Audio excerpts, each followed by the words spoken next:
अस्सलाम वालेकुम दोस्तों, मेरा नाम है शुएब रेहान और आप देख रहे हैं रोसोल्यूशन यूट्यूब चैनल। तो आज हम चलते हैं अपने लारावेल 9 के लेक्चर नंबर 2 की तरफ। लेकिन उससे पहले अगर आपने मेरा चैनल सब्सक्राइब नहीं किया तो प्लीज़ सब्सक्राइब कर लें और बेल आइकन पर क्लिक कर दें ताकि आपको नई आने वाली वीडियोज़ की नोटिफिकेशन मिल सके। तो आज हम देखते हैं जो हमने कल फ्रेश प्रोजेक्ट लारावेल 9 का इंस्टॉल किया था उसके डायरेक्टरी स्ट्रक्चर को। डायरेक्टरी स्ट्रक्चर में आपको मैं जो मेन चीज़ें हैं जो बिगनर्स के लिए जानना ज़रूरी है वो बताता हूँ। तो सबसे पहले हमारे पास फ़ोल्डर है ऐप फ़ोल्डर। ऐप फ़ोल्डर के अंदर आप अपने प्रोजेक्ट की आपको कंसोल कमांड्स लिख सकते हैं, एक्सेप्शन हैंडलिंग कर सकते हैं। एचटीटीपी के अंदर आप अपने कंट्रोलर्स लिख सकते हैं। कंट्रोलर मेन कंपोनेंट है लारावेल का जिसके अंदर आप अपने प्रोजेक्ट की तमाम लॉजिक मेंशन करते हैं। Like MVC model view controller, जो मॉडल के अंदर आप देखते हैं तो कंट्रोलर वो क्लासेस होती हैं जो यूज़र और डेटाबेस के दरमियान जितनी भी लॉजिक लिखी जाती है वो कंट्रोलर के अंदर लिखी जाती है। तो आपके प्रोजेक्ट की जो मेन लॉजिक होगी वो आप कंट्रोलर्स क्लासेस के अंदर लिखेंगे। ठीक है, उसके बाद मिडल वेयर्स का फोल्डर आ जाता है। मिडल वेयर्स के अंदर आप अपने मिडल वेयर्स लिखेंगे। मिडल वेयर्स जो हैं वो हर रिक्वेस्ट के साथ आपके रन होते हैं। फॉर एग्जांपल अथेंटिकेट का मिडल वेयर है, ये चेक करता है कि जो यूज़र है, जो रिक्वेस्ट आई है वो लॉगिन यूज़र है या नहीं है। उसके अकॉर्डिंग आप इसको रिक्वेस्ट को कहीं रीडायरेक्ट भी कर सकते हैं अगर वो लॉगिन नहीं है, और अगर लॉगिन है तो उसे आप नेक्स्ट कर सकते हैं, कंटिन्यू कर सकते हैं। इसी तरह जो आप अपने मिडल वेयर लिखेंगे उसे आप रजिस्टर करेंगे kernel.php के अंदर। नेक्स्ट आ जाता है मॉडल। मॉडल्स के अंदर आप अपनी तमाम क्लासेस लिखेंगे जो जो कि आपकी डेटाबेस टेबल के साथ अटैच होंगी, और आप डेटाबेस के साथ जितनी भी इंटरेक्शन करनी है, क्यूरीज रन करनी है, वो मॉडल के थ्रू करनी है आपने।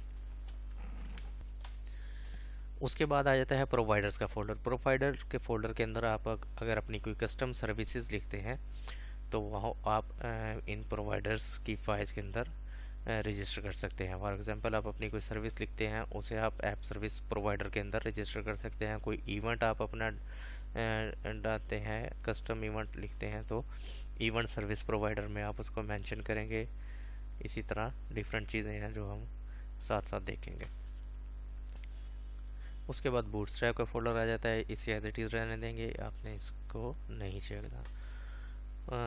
कॉन्फ़िग का आ जाता है। कॉन्फ़िग का फोल्डर के अंदर आपने अपने प्रोजेक्ट की जितनी भी कॉन्फ़िगरेशन फाइल्स हैं वो यहाँ पर होंगी। फॉर एग्जांपल app.php है, इसमें आप अपने प्रोजेक्ट का एनवायरनमेंट सेट कर सकते हैं। प्रोडक्शन है या स्टेजिंग है या डेवलपमेंट एनवायरनमेंट है, डीबग करना चाहते हैं या नहीं करना चाहते। ऐप का यूआरएल यहाँ पर डिफ़ाइन कर देते हैं जो बेस यूआरएल होता है। एसेट्स का यूआरएल डिफ़ाइन कर सकते हैं, टाइम जोन सेट कर सकते हैं, और डिफरेंट चीज़ें आप यहाँ पर सेट कर सकते हैं। कॉन्फ़िग के फोल्डर के बाद डेटाबेस का फोल्डर आ जाता है जहाँ पर आप अपनी फैक्ट्रीज राइट कर सकते हैं, माइग्रेशन फाइल्स लिख सकते हैं। माइग्रेशन फाइल्स क्या होती हैं, कोई भी अगर आपने टेबल डेटाबेस के अंदर लिखना है उसके लिए आप माइग्रेशन क्लास लिखेंगे और PHP आर्टिसन माइग्रेट की सिंपल एक कमांड रन करेंगे तो वो टेबल आपका डेटाबेस में ऑटोमेटिकली क्रिएट हो जाएगा। उसके बाद ये सीडर का फोल्डर है। सीडर के अंदर आप अपनी कोई फॉर एग्जांपल डमी डाटा अपनी डेटाबेस के अंदर डालना चाहते हैं तो वो सीडर की आप क्लास लिखेंगे और इसे रन करेंगे तो आपका जो डमी डाटा है वो डेटाबेस टेबल के अंदर ऑटोमेटिक इंसर्ट हो जाएगा। उसके बाद पब्लिक का फोल्डर आ जाता है। पब्लिक के फोल्डर के अंदर आप अपने रिसोर्सेज रख सकते हैं। फॉर एग्जांपल जावास्क्रिप्ट की कोई फाइल्स हैं, CSS की कोई फाइल्स हैं या जावास्क्रिप्ट की कोई लाइब्रेरीज हैं, तो वो आप अपने पब्लिक फोल्डर के अंदर रख सकते हैं। और ये ही रूट फोल्डर होता है लारावेल का, जहाँ से लारावेल रन करता है। ये index.php फाइल है, यहीं से लारावेल रन होता है।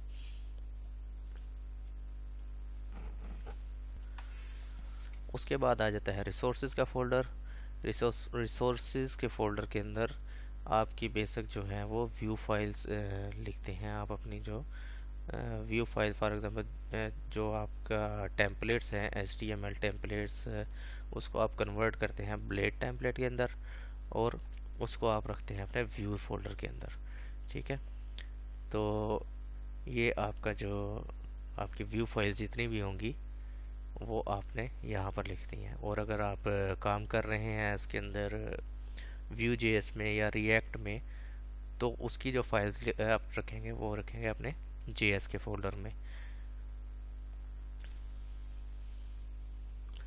और यहाँ पर आप अपनी CSS की फाइल्स रख सकते हैं, जो कि अपनी भी रख सकते हैं। अदरवाइज़ यहाँ पर जो है Vue.js या CSS के थ्रू जो कंपाइल होकर फाइल्स आती हैं वो भी आप रख सकते हैं। यहाँ पर आ गया रूट्स फोल्डर। राउट्स फोल्डर के अंदर आप अपने राउट्स मेंशन करते हैं। API, अगर आप API लिख रहे हैं लारावेल में तो उसके राउट्स आपने API.php में रन करने हैं। अदरवाइज़ आप अपने जो रेगुलर वेब एप्लीकेशन बना रहे हैं तो उसके राउट्स आप web.php के अंदर रखेंगे। उसके अलावा आप अपनी खुद की भी फाइल्स यहाँ पर बना सकते हैं। फॉर एग्ज़ाम्पल, अगर आप एडमिन पैनल के लिए अपने कोई राउट्स लिखना चाहते हैं तो admin.php की फ़ाइल बना सकते हैं अपनी, और उसको आप यहाँ पर रख कर उसको रजिस्टर करना पड़ता है। उसका एक प्रॉपर मेथड होता है, वो मैं आपको दिखाऊंगा इंशाल्लाह जब हम उस पर काम करेंगे। उसके बाद हमारे पास था स्टोरेज के अंदर आप अपनी फाइल्स अपलोड वगैरह जो करते हैं वो फाइल्स आप यहाँ पर ऐप में स्टोर करवा सकते हैं।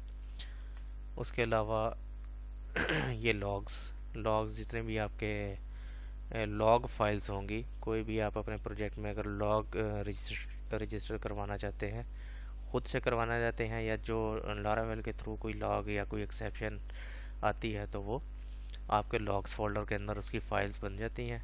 उसकी एक बाकायदा सेटिंग होती है। आप डेली बेसिस पर बनाना चाहते हैं या एक ही फ़ाइल में तमाम लॉग रखना चाहते हैं तो वो फाइल्स जो होंगी वो आपकी लॉग फाइल्स वो इस लॉग के फोल्डर में होंगी।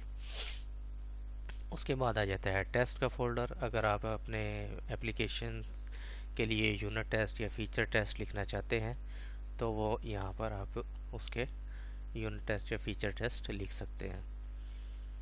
उसके बाद वेंडर का फोल्डर आ जाता है। वेंडर फोल्डर में आपके जितने भी पैकेजेस या APIs वगैरह जो आप इंस्टॉल करते हैं वो APIs जो होती हैं वो वेंडर के फोल्डर में रखी जाती हैं। ठीक है। उसके बाद आ जाती है मेन जो आपकी फ़ाइल है ENV फाइल, इन्वायरमेंट फाइल में आप अपने जो एप्लीकेशन के इन्वायरमेंट वेरिएबल हैं वो सेट कर सकते हैं। फॉर एग्जांपल ऐप नेम आप यहाँ पर मेंशन करेंगे। ठीक है।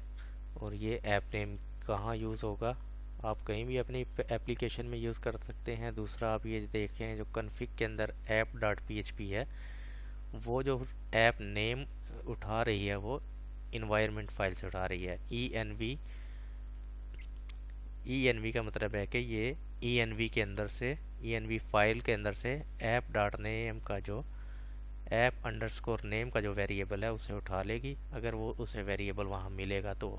अगर नहीं मिलेगा तो डिफ़ॉल्ट नेम जो ऐप का होगा वो लारावेल होगा। तो यहाँ हम अपनी ऐप का नेम मेंशन कर सकते हैं। इसी तरह डिफरेंट आप एनवायरनमेंट वेरिएबल सेट कर सकते हैं। ऐप की आ गई आपकी, ऐप URL आ गया, लॉग चैनल स्टैक है या डेली आप रख सकते हैं। डेली करेंगे तो आपकी जो लॉग फाइल है वो डेली बेसिस पर तैयार होती रहेंगी।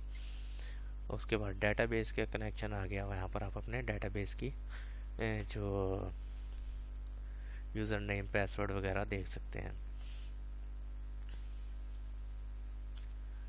उसके बाद मेन फाइल जो हमारी है वो composer.json की आ जाती है, जिसके अंदर आपकी तमाम पैकेजेस वगैरह आप देख सकते हैं जो आपने इंस्टॉल किए हुए हैं। उसके बाद एक पैकेज.json की फ़ाइल है। अगर आप Vue.js में या React में काम कर रहे हैं तो उनके जो पैकेजेस आप इंस्टॉल करेंगे वो इस फाइल के अंदर मेंशन होंगे, आप यहाँ से देख सकते हैं। ठीक है दोस्तों, ये आज हमारा डायरेक्टरी स्ट्रक्चर हमने देख लिया, कुछ फाइलें भी देख ली वो किस मकसद के लिए काम करती हैं। तो आप भी अपने अगर सिस्टम में अभी तक लारावेल इंस्टॉल नहीं किया तो लारावेल इंस्टॉल कर लें, डायरेक्टरी स्ट्रक्चर को समझने की कोशिश करें और लारावेल की जो ऑफिशियल वेबसाइट है वहाँ से जाकर स्टडी करें। तो नेक्स्ट हम इंशाल्लाह इसको मज़ीद ब्राउज़ करेंगे और अपना हम जो फर्स्ट लारावेल की फ़ाइल है वो इंशाल्लाह राइट करेंगे। अपना ख्याल रखिएगा। अल्लाह।